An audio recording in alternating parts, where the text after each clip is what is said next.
today I'm trying to get some little projects done. Reverie has some things that I still got to take care of, and we had bad weather the last couple of days. Of course, the day after I removed the one window to start looking into a replacement, that's the day it rains. Since the weather is not that great, I'm gonna do a couple of little projects. Got my new hose. This is for the deck fill for the water tank, the new one that we're installing here on the port side. And that hose is really crispy and really inflexible. I think that's a good word for it. So I'm gonna have to kind of cut it in sections to be able to remove it, and then thread this in through the same hole, and hopefully get my water tank connected, at least the bottom side. So over here you can see there's a panel, facia panel, that covers this section. Actually, that panel is right here. I got it there on the floor, kind of out of the way for now. I may have to do some work on that. But you can see this hose is old, crispy, and I literally had to cut it. This is so dried up, it's not even funny.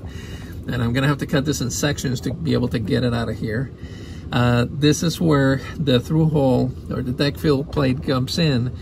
This is the hull liner. So above this we have the deck, and on that deck I'm gonna have to fix the core. So I still have work to do before I can put this on.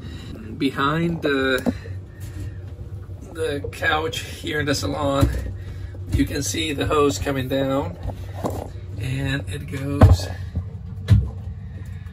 in through that hole, and that hole lands it, and you can see where it finally comes into this compartment. Now I already prepped the compartment, so if I can get the hose out, I have the water tank, which is our bladder, and once I get the hose ran in, then I can kind of set where I'm going to put the intake. So is on this.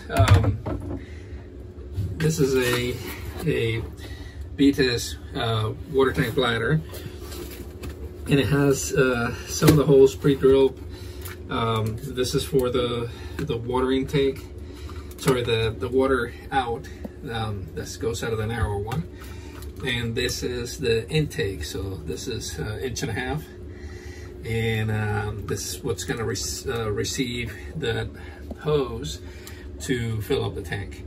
So I want to get at least one tank working on the boat. I still have to deal with the starboard side, but that's a little bit more complicated. There's more that has to come out. So the previous tank used this hose as an overfill. The new bladder tanks don't have an overfill on them. Right now they only come with the two kind of in and out valves, but in I guess the older version they used to put a overflow, and that overflow runs behind the bulkhead and into that hose. So when we overfill, it would come in, go down that hose, and that hose would go into the bilge. Now I'm not gonna need that, so at some point I may just get rid of all this old hoses and clean up the whole compartment. All right. Well, it didn't take long, but I had to do some juggling, and I had to cut it in parts because I couldn't get anything to flex at all. And with the amount of room that we have in there, it's pretty tight. So I had to kind of work it and cut and spin it so it would basically break off. But now we got it all pulled out, and we can get on to the next stage, which is running the new hose down the hole. So now I can put the new hose in and kind of work it through the path that the old hose was. I have more hose than what was in there. And part of it is I want to make sure there's flexibility for the hose to come up and down when I'm filling up the tank to maximize the volume of water that goes in the tank. So let me kind of get running the hose and see how that goes. Okay. Actually, that went a lot better than I expected. So here's the new hose. Things are flexible and new. Everything bends as intended, and we fed that behind the hoses all the way up to here. So that's gonna be it for today. Right now I have to repair the gel coat so I can remount the deck fill, and hook up our new hose. But so far so good. It seems that the fiberglass work will never come to an end.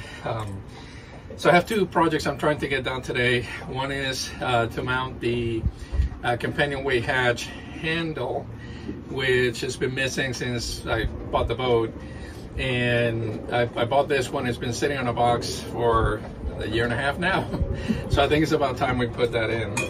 The second is the deck water, the deck fill plate for our new water tank. And unfortunately, the dimensions are not the same. The newer ones are only 3 inches on the outside, and the old ones were 3.5 inch. So I have some fiberglass work to do. One, because I have to repair the core on that area. It was wet. And the other is because I'm gonna have to kind of close that hole a little bit more to make sure I have a good surface to screw on the deck plate. So instead of cutting the deck in that area, it's not that deep, and it's been drying now for a couple of weeks. So what I did is I bought this kind of caulking tubes that, you know, have their own little spigot, and I can fill it up with thickened epoxy and put it on the caulking gun, and then use that to kind of fill that whole area where the deck plate is going to go.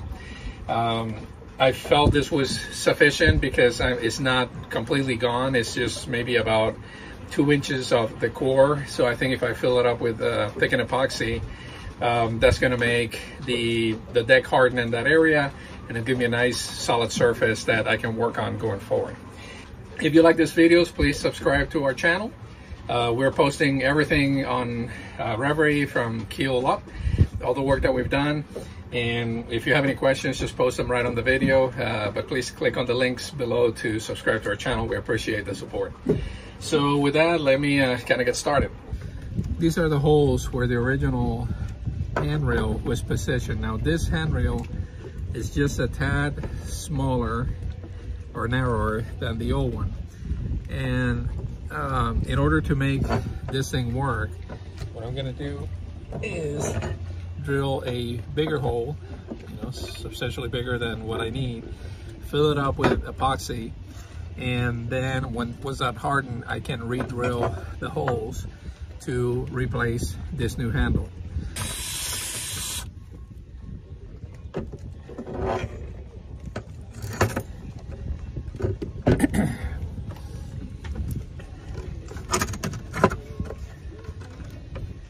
Alright, so now I'm going to fill everything back with epoxy,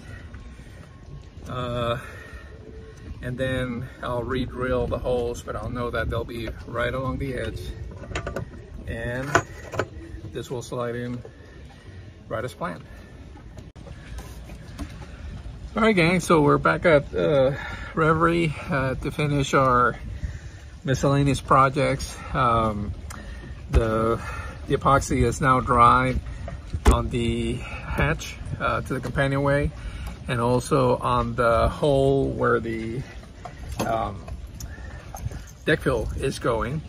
Now the only challenge that I ran into is that because the flange is so big on this, the original, and the replacements are coming in at, this is 3.5 inch. The replacements are coming in at 3 inches. I would have had to basically re-core the hole, re-fiberglass the top, and then re-drill the hole to reinstall a brand new water deck fill. So what I decided to do instead was to clean this one up. This was the original. Basically I sanded it, and you can see it's a little pitted, but there's still meat and there is no leak from the outside in. So the interior of the through hole is still intact. Now this comes with a rubber top, and I tried to find one this size, but nobody had this size locally. So what I ended up doing is buying the new O-ring, which I'm going to replace this one you see right there, which is pretty cruddy, pretty dry, with a fresh O-ring, and that should provide a good seal. So I'm going to install this using butyl tape, and the reason I'm going to seal everything with butyl tape instead of something like 4200 is because at some point I may find a good replacement for it, and I want to be able to remove it easily in order to reinstall a new one. But for now, I can seal it with butyl tape. It'll be nice and watertight. It'll be flexible. Butyl tape doesn't get hard, and it will do the work that it's intended to do. So with that, I'm going to start drilling the holes to reinstall the handrail for the Companionway top, and then I'm going to install and connect the hose to our deck fill on Reverie. So let's get started with that. Okay, so yesterday I put plastic on top of the holes where I had fill in with epoxy. That way the tape wouldn't stick, and also from underneath did the same thing, so the epoxy wouldn't run out the other side. There we go. So I'm going to sand this to get a nice smooth surface before I do the installation.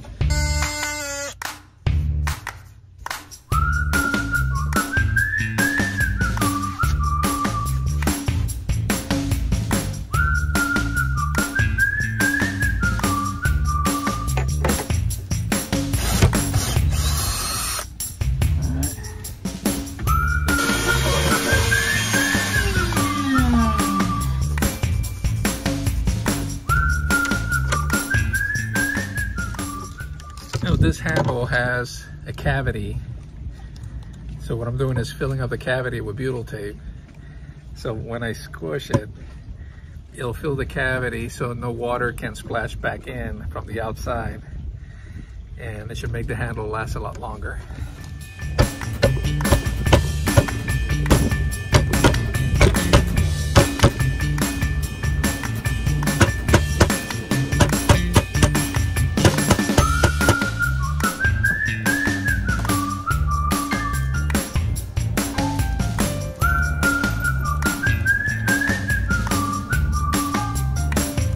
Flat washers and locking nuts to secure it from underneath, and then I'm going to cut the excess length on the bolt so I don't have anything poking ahead. You can see the washers and nuts. Now what I'm going to do is just cut the excess nuts right there with a little Dremel, and that should be it for this project. I went ahead and used my Dremel tool, or the equivalent, with a this is kind of what I use. It's Chicago Electric. I got this at Harbor Freight, and I bought a nice Dremel cutting blade for metal, and that did the work just nice. So now I have everything flush. All right, I figure before I get out there, I replace the O-ring on the cap for the deck fill plate. And I don't know if you can see it, but this is pretty crispy and brittle. So I'm gonna put a fresh O-ring on the cap, and that will make sure, and will ensure I have a good seal.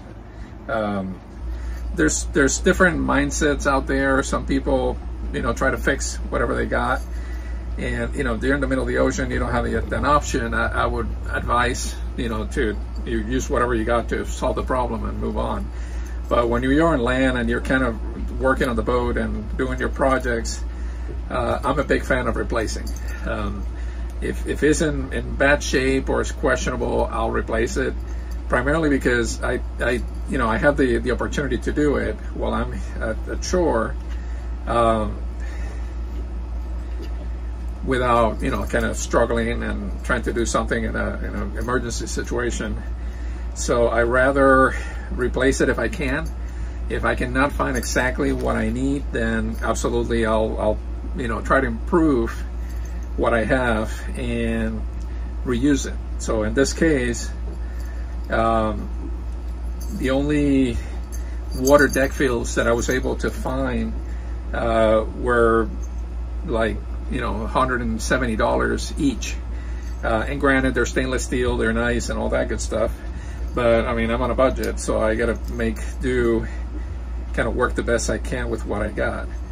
So there's the O-ring now installed. So as long as this is clean and, you know, we get a proper seal on the lid, then I know my water's gonna stay nice and fresh. So I'm gonna put some, you know, I'm not gonna get any salt water getting into the fresh water because there isn't a good seal on this lid.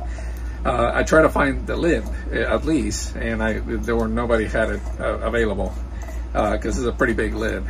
This flange is 3.5 inches wide, and the inner part of this cap is 1 3/4 inches wide. So there's only a handful of companies that still make a 3.5 inch flange on a 1.5 inch hose diameter, internal hose diameter. My own test. I'm going to try to blow through air through here, and if I can feel any air coming out, I know I don't have a good seal. I'm not getting anything through, so I definitely have a good seal on that O-ring. This is not a high pressure system. All it needs to do is create a good enough seal that water's not going to go in unless I'm the one making it go in. So let me let's go back outside and install. Okay.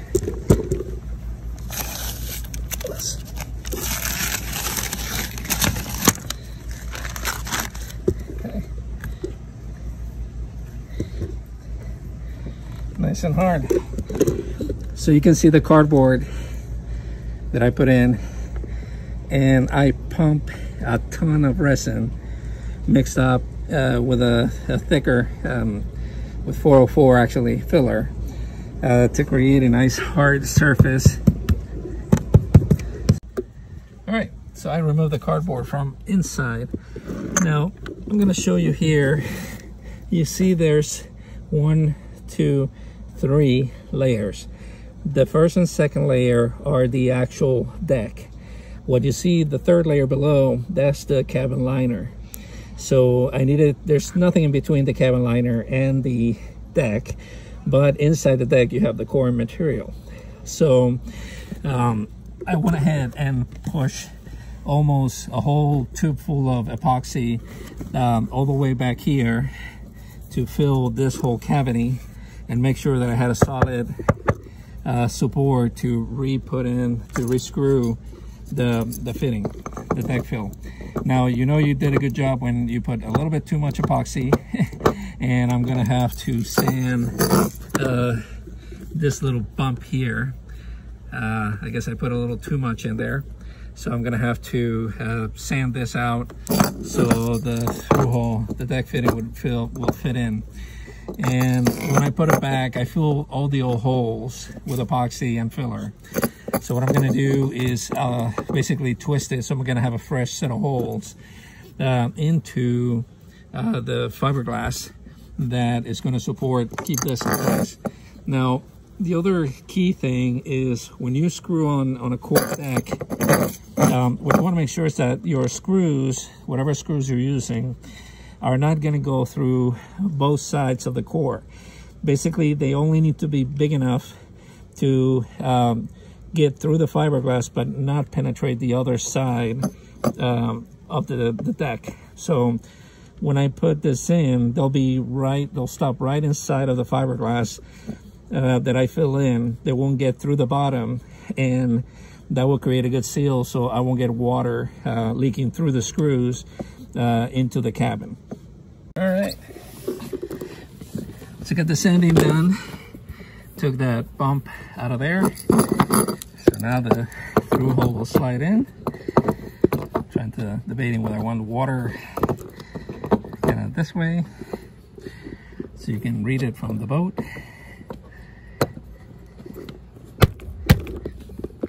All right, so that's how it's gonna go. All right, so I got everything clean. I'm gonna start making my roll of butyl tape. Now, normally I would have gone for a, about 4200 caulking to seal this, but I really want to have the option of later as I go in my journeys find a replacement for this and be able to take this off without having to tear half the deck apart.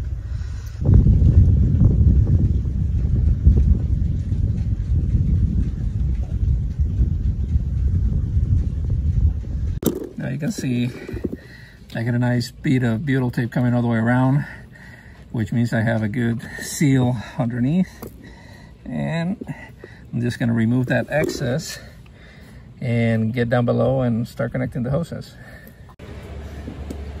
All right, last part of our job today is to connect the hose into our deck fill and clamp it in place. Fortunately, I can hold the camera and do this, so I'm gonna put the camera down. I'll show you after I'm done. Okay, so we got everything put back together. We have a fresh new hose. These two cables, the blue and black, this is for our cabin lights. And this boat, they used to have speakers on it and connected. I took the wire off, but I haven't decided whether I'm gonna put speakers back on. I kind of use a Bluetooth boombox. So what I'm gonna do is put the panel back on, the panel that covers this here. Put that panel, they see right here on the floor is the panel, the fascia, kind of like what you see in here, that black one, that white one here. That's the same thing. I'm gonna reinstall it to cover the side of the hull for the time being, and we'll figure out what we're gonna do with that space later. But at least all the projects I wanted to get done behind here are done. I shouldn't have any more water problems coming from the deck. Everything is nice and sealed, and we'll see how things work as we go along. Okay, gang, it's hot. That's it for today. The next time you see me, I'll be working on hooking up the new water tank. Now that we have a way to get water to the tank, I gotta finish running some of the plumbing before we can connect everything. So that's gonna take me a little bit of time. It's not gonna happen today, so I'm gonna wrap it up for today. Thank you so much for watching. If you like this episode, please subscribe. I'm trying to share all the information, all the successes, trials, and tribulations of refitting a 1985 Pearson 34. Reverie. She's a great vessel. I'm really happy with how things are coming together. It's just sometimes things take a little bit longer than anticipated. But please subscribe, click on the button below. Thank you for watching, and we'll see you in the next episode.